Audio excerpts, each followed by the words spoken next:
morning, everyone. Welcome and thank you for being part of WorkSafe's webinar, Working from Home, What Employers Need to Consider. Hello, my name is Rob Kelly. I'm the Director of Specialist Services at WorkSafe, and I'll be your host for the webinar today. Now, while our sessions this year are virtual, our aim remains the same for Health and Safety Month, to keep you up to date. And the focus this year is navigating through COVID-19. I'd like to introduce you now to our three speakers that we have with us. And that first off is Dr. Libby Brook. And Libby is the organizational psychologist in WorkSafe, and she works in the ergonomics unit and human factors team. We then have Samantha Harrison, and Samantha is the principal ergonomist in the ergonomics and human factors team.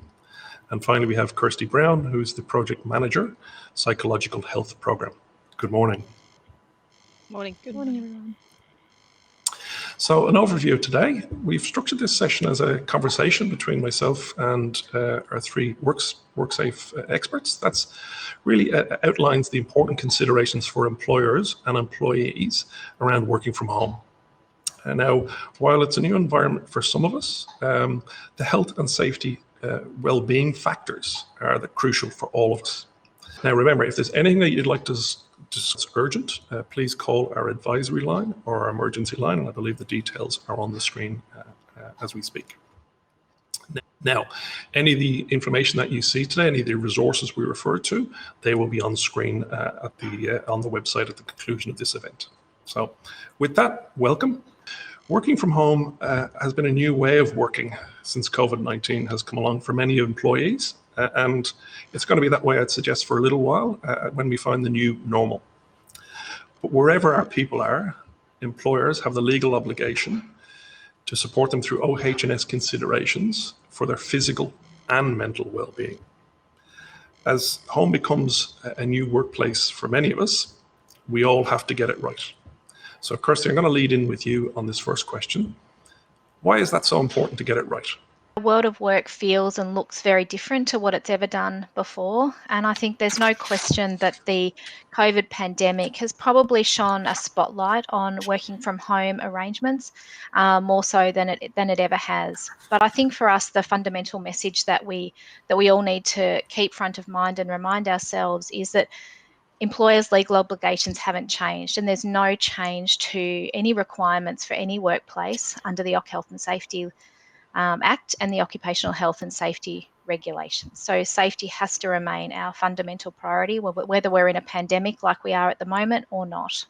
Okay, so one of the things I heard you say there is regardless of whether I'm at my normal workplace or I'm at home, the legal obligations still apply. Yeah. So the obligations to employers are to sort of maintain a safe workplace, and if that workplace is not in the traditional form and that is now in alternative locations or in some way, the same requirements exist that have always been there. Thank you. Sam, I'm going to throw the next question to yourself. Workplace OH&S guidelines are clear on the physical, psychosocial, and psychological health requirements. What extra stressors has COVID put on at-home workers? Yeah, there's a few different things that have come into play now. So one of those things that Kirsty sort of touched on, where you're working in a new environment. So there's that extra stress of having to set up a workplace at home or whatever it might be, and having that space to actually be able to do that. Those physical requirements that you have, say a desk and a chair, and you know computer equipment and that sort of thing, that all changes as well. You don't necessarily have the same equipment that you might necessarily have within your office. There's also the challenges of technology, which I think many people who've been working from home will have had those challenges where halfway through a Skype meeting or a Zoom meeting or something, it shuts down for whatever reason, or somebody freezes, that sort of thing. And I'm sure there might be a couple of glitches to that, through our sessions for Health and Safety Month as well. And that's just one of those new challenges and stresses that can come up as a result of working from home or somewhere differently. There's those loss of those social connections as well. They're really important. So some people have gone from working in an environment where they're working with lots of different people to potentially working at home on their own. So there's that potential feeling of isolation that's associated with being away from the workplace. And then there's managing the different work and home priorities, and some of those things might be homeschooling. So it's been a really big change and a really big challenge for many people working from home, having to juggle all those different priorities and making sure that you're trying to separate your home life and your work life in your home environment's really difficult. Talk about home life and work life, and I seem to tie that together with psychosocial. But can you actually just explain to the audience what psychosocial means in this context? Yeah, so it's the psychological component and the social environment that you work in, and probably Libby, who's going to be talking fairly shortly, probably she's going to be better to explain that. She'll be able to explain it in more detail, but it's really about the social interactions that you have and how that actually impacts on your well-being, positively and negatively. In most cases, hopefully in a positive light. Yeah. Okay, so it moves well, because the next question is actually for Libby. So ready for this one, Libby? And if you can keep that in mind, that context piece. So what are a few areas that employers could focus on to reduce the risk of psychological health in working from home during COVID? Thanks. And Sam, you did a great job of explaining that. It's understanding the context of the social environment and how we interact with each other is particularly important in COVID. Some of those are around leadership and having leadership that is really supportive, and rather than controlling, it's enabling workers to be able to make decisions at home and actually work with some autonomy, but also give them clarity around expectations and job roles. Also providing really good communication resources so that people can keep that connectedness and the social connectedness with their teammates and colleagues. Having, I guess, an understanding of the fact that the risk management principles still apply at home, and really important to try and keep that workload manageable and have some kind of routine. And a couple of points you made there. I think you said job design was there, and leadership was there, and technology. Trust was obviously a big one. So as you said, it's the same requirements as you would have if you're in the normal workplace. It's just you're now at home, and you have to take those factors into consideration in looking after the psychological health of your workers. Yeah, that's right. And as Sam mentioned, at work we've got those social interactions that happen naturally as being part of an office or being part of a work environment. And so it's around supporting that and making sure that that isn't lost. And in some instances, people may need an additional avenue to be able to facilitate that social support at work. And you're right, with the trust is really important as well. Actually being able to let your employees work and give them some freedom and space and autonomy to be able to choose how they do their work and when, but also making sure that that their workload doesn't increase too much. Sam, I'm going to direct this question towards yourself. To what extent does an employer have to make sure that the home or work environment, in this case when you're working from home, complies with the OH&S requirements? Yeah, so as Kirsty said in her opening response, the obligations don't actually change from a health and safety perspective. So there's still a requirement for the employer to provide a safe workplace so far as is reasonably practicable for all employees. And so those kinds of issues are the same. So it's a little bit more difficult because, for example, health and safety representatives who you would normally be able to see on site if you're in a workplace aren't in your home environment.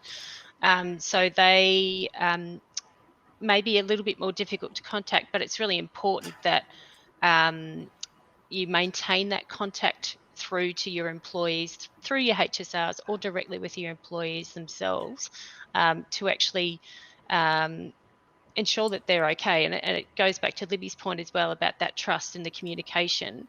That consultation piece doesn't change. There's still a requirement, regardless of where your workers are, to actually have consultation processes in place. And that's usually through an HSR if you have health and safety reps. That's what an HSR is, in case there's anyone who didn't realise what I was talking about. But it's important to have those connections, and the the requirement for an employer to give health and safety reps to work with their designated work groups doesn't change either. So regardless of whether they're working from home or they're working remotely or whatever it might be, there's still a requirement for the employer to provide that consultation piece. Thank you. I think you raised a good point there about health and safety representatives. It's a different environment. People aren't together. So that line of communication that we're talking about, the employer duties, how the health and safety representative can be part of that and assisting their designated work group members. Kirsten, I'm going to put this next question to you. So we've spoken about the employer duties. We've spoken about the challenges and stressors of employees and the support from health and safety representatives that's there. What's WorkSafe done to support people who are working from home and those that employ them? Yeah, thanks, Rob. Look, I think WorkSafe's got a number of mechanisms in place to sort of support both people working from home and employers. I think, like always has been, and I think you mentioned it at the start, Rob, our advisory service is always there. So if people would like to pick up a phone and actually have a chat to someone, we'd certainly encourage them to call advisory. So people go to the WorkSafe website. There's a designated section there for COVID-specific related information. And within there's a section on support for employees. And so there's further information there, like what we're talking about today on working from home. There's considerations for the mental health of employees. So there's information on that. And also some information on family violence and responding to family violence in the context of working from home. I think we also have our Work Well program through WorkSafe, and that has a sort of the Work Well website. And again, there's additional information on there for people around sort of managing mentally healthy and safe workplaces. That's got sort of specific COVID information as well. Yeah, in the last session we just did, we mentioned about the Work Well program and going online to get that. So you mentioned about COVID information that's available, and I think you said for employers and employees. You know, some of us may be technically challenged. What do I do? Just go online and type in COVID onto the WorkSafe website?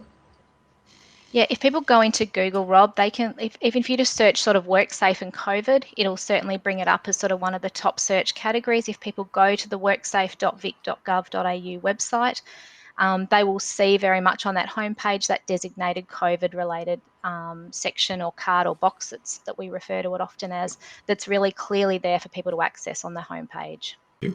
Maybe, what processes are in place or can be in place for those of us that are now starting to transition? So another round of changes coming. We're transitioning from working from home to going back into the workplace. What processes should you have in place to assist that? Yep, that's a really good point. Coming into working from home, we were given really clear instructions. If you can work from home, you must work from home. Going out of it longer term, so initially we have some industries that are going back, but longer term it will be a discussion, and there will be different expectations around what should be done or what could be done remotely and what should be done in the workplace. And you may find that some things have changed and that there are positives and benefits to working from home, and everyone is understanding the expectations and clear, and everyone gets to have a say in forming how the new workplace will look into the future. Thank you. This will be a lead on for you still, Libby. So Sam spoke about stressors, and you've just spoken there about workers transitioning back into the workplace. But in many cases right now, we still have the issue of people working from home. They've had the homeschooling going on, and now again transitioning to the homeschooling back to face-to-face teaching. Again, that stress or that issue. What advice or what can you say in regards to that? Yeah, well, it's an adjustment for everyone, including the kids that may be anxious about going back to school or about the transition process. So having those conversations with your staff, actually being able to have open and honest conversations about whether or not there's need for some flexibility or some additional support perhaps. So there's also some tips online at Beyond Blue and the Kids Helpline and even Lifeline if you're needing additional support or additional informational materials around that. Thanks. In many ways, it's a whole new world for many of us, and has been for a little while now. And the data that's coming in globally is that many employers and employees are happy to continue to work from home for at least part of the time. The important thing, I suppose, to remember is wherever our workers are, or wherever we are as workers, that the employees be kept safe. Is that a fair point? I suppose I'll throw to you, Kirsty, on that one, a commentary on that. Yeah, I think as I think we've all sort of reiterated, I think regardless of where people are, that safety and making sure that workers' needs are met, and particularly their psychosocial needs as well, is paramount. One of the things I'm hearing a lot is communication and trust between employers and employees, and the continued awareness of safety from working at home is always important. What I'd like to do now is just ask each of you to quickly just wrap up. What's your takeout message for the audience today from working from home? I'll start with you, Kirsty. Yeah, I think for me, Rob, it's really about that. I think if the needs of workers are met, and that really includes their psychosocial needs as well as their physical setup needs, then working from home can be a real positive. And I think it will be something to really watch, and I think there'll be lots of aspects of it that we'll want to take forward into our work in the future. Me, again, it's similar. So working from home can be really beneficial, but it can also be detrimental if the needs of the worker aren't met from a psychological and physical perspective. So ensuring those consultation and communication lines are open is pretty key for me. And Libby. And just following on from Sam and Kirsty, it's just simply a matter of putting people at home and expecting them to function the same way. It's around enhancing some of those supports. Thank you. Well, Kirsty, Sam, Libby, thank you very much for those terrific responses. And some of them were a little bit outside our normal area, but well done for that. And thank you for the viewers for your interest today. WorkSafe is helping to ensure Victorian workers are supported to get through this, what is really a challenging and tough time. Workplace mental and physical health is vital at any time to optimize the outcome of both employees and employers, but also to ensure that the employer and employee continue to have workplaces that are safe and without risk to health, including both physical and psychological. So that's no matter where we work, whether it's at the office or we work from home. So again, thank you. I'll finish out now by just doing a little bit of housekeeping. Shortly, you will see on screen a list of all the contacts that we mentioned today. But if you do need to get more information, please contact us through the advisory line is probably the most appropriate way, whether that's a call or through an email. So on behalf of WorkSafe, my three panel members, Sam, Kirsty and Libby, and myself, thank you for tuning in today.